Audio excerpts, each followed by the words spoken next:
read 6 through 12, and then I'm going to speak on that a little bit. So, and the tongue is a fire, a world of iniquity. So is the tongue among our members, that it defileth the whole body, and setteth on fire the course of nature, and it is set on fire of hell. For every kind of beast, and of bird, and of serpent, and of the things in the sea, is tamed, and hath been tamed of mankind. But the tongue can no man tame. It is an unruly evil, full of deadly poison. Therewith we bless God, even the Father, and therewith curse we men, which are made after the similitude of God. Out of the same mouth proceedeth blessings and cursings, my brethren. These things ought not to be so, or so to be. Doth a fountain send forth the same place sweet water and bitter? Can the fig tree, my brethren, bear olive berries, either a vine figs? So can no fountain both yield salt water and fresh. So I'm going to get right into that first little bit. And every kind of beast and bird and creature of the sea and serpents and is tamed by man. We've basically learned to control everything, but we still struggle to control one of our own members, and it ain't even that big one. So a wild animal can be more easily tamed than the tongue. In fact, James tells us that no man can tame the tongue. The human spirit has incredible capacity for sacrifice and self-control. Sometimes we hear desperate survival stories to where someone's out climbing rocks or under a tree and they do something just completely crazy, and they'll take their own limb and they can control their body and know that if they remove their leg, it can get them free and they can get to help. And yet we still struggle with our tongue. We can't, short of removing our tongue, and even then I think we'll just make some noises in a manner that it's probably good people don't always understand us. So no man can tame the tongue. Nevertheless, the tongue can be brought under the power and the control of the Holy Spirit. If we pray to the Spirit and ask to help us with whatever, we can accomplish things. We may say that only God himself is mightier than the human tongue. It is unruly evil, full of deadly poison. The untamable tongue is more dangerous when we consider the deadly poison it can deliver. I got a couple of quotes from scholars here that know a lot more than me, so I'm going to go ahead and read it off. And I didn't write full names, so I can give you a last name. This one came from Poole. And the poison of the tongue is no less deadly. It murders men's reputations by the slanders it utters, their souls by the lust and passions it stirs up in them, and many times their bodies too by the contentions and quarrels it raises against men. What I gathered out of that is not only can we speak bad over somebody, and once again, I mean, the power of the tongue is incredible, and we can murder with the tongue, but it also gets us in trouble. I mean, I don't know about you guys, but I know I've said some things that have either A, left me with a physical reminder of, hey, I probably shouldn't have said that, or B, gave me that mental reminder to where every time I see a person or get into a situation, I question, back to that time that I said or did this. That was just stupid. I shouldn't have done it. John Wesley, which is another famous, I think he's a theologian and author, but a woman once came to John Wesley and said that she knew what her talent was, and she said, I think my talent from God is to speak my mind. And John Wesley replied, I don't think God would mind if you buried that talent. Speaking forth everything that comes to mind is unwise. It's poisonous speech. We should know the difference in when to and when not to say things. So we're going to go down through 9 through 12 here. And with it we bless our God and even the Father, and with it we curse men. The tongue can be used for the highest calling, which is to bless God. And it can be used for the lowest of evil, and that's to curse men. And those who are born again, as Christians as we are, it shouldn't be said that the same things or the same mouth proceed with blessings and cursings. We should be able to control ourselves. And, I mean, it's hard. Once again, James, the half brother of Jesus, is telling us, hey, men can't tame their tongue. He probably understands. But there's a couple good cases or examples here where Peter himself, his tongue confessed Jesus as Messiah, the Son of the living God. And then just before Jesus is crucified, he denies Jesus 3 times. And there's another instance where John talks about little children to love one another. And then at that same point, he wanted to use a word to bring down fire from heaven upon a Samaritan village. So, I mean, these are men that walked with Jesus that struggled just the same as what we do still, thousands of years later.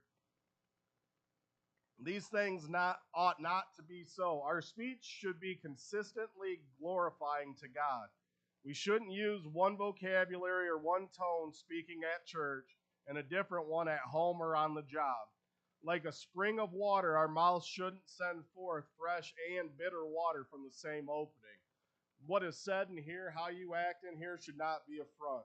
We should be the same person Tuesday is what we are today, or same person as we are Sunday.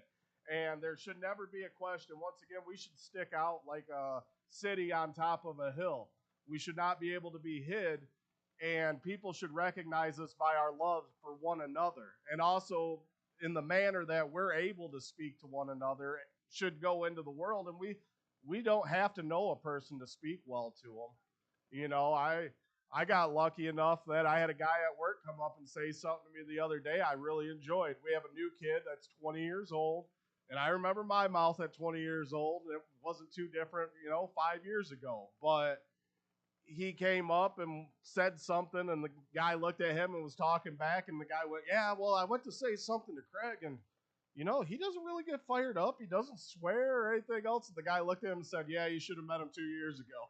So it's flattering to have that little bit of stuff noticed. Not to pat myself on the back, but just to know that it's recognized that there has been changes made means a lot, So, thus no spring yields both salt water and fresh. James points to the ultimate impossibility of such a contradiction. If bad fruit and bitter water continue to come forth, it meant that there's no contradiction. The tree or the spring is bad. It's not coming from a good well. You're not pulling bitter water from a good well. We need to look at and see what the issue is within that well and fix that. Jesus taught in Matthew 12, and I've preached this one before, 34, brood of vipers. This is a different version on my tablet. So, Eli, can you swap that over? Did you put them in for me, buddy? All right. John, I'm not going to yell at him. This is where I need you. Brother Eli. All right, that might be why I didn't get response there. O generation of vipers, how can ye, being evil, speak good things? For out of the abundance of the heart the mouth speaketh. Go ahead and roll them. I'll read them. Good man out of good treasure of his heart bringeth forth good things, and an evil man out of the evil treasure bringeth forth evil things. But I say unto you that every idle word that men shall speak, they shall give account thereof in the day of judgment. For by the words thou shalt be justified, and by the words thou shalt be condemned. We're going to be held accountable for every word, and this is horrifying to me because I've used a couple that I shouldn't have, and it's just the fact that it goes into it to the point to tell us that because of, luckily by grace, I'm going to get to this first. By grace and forgiveness and mercy, we're going to be all right as long as we can move forth in the way that we ought to. But just to know that I'm going to have to account for words that I might not even remember some of them that I said, but I was reminded many a times over when I said them.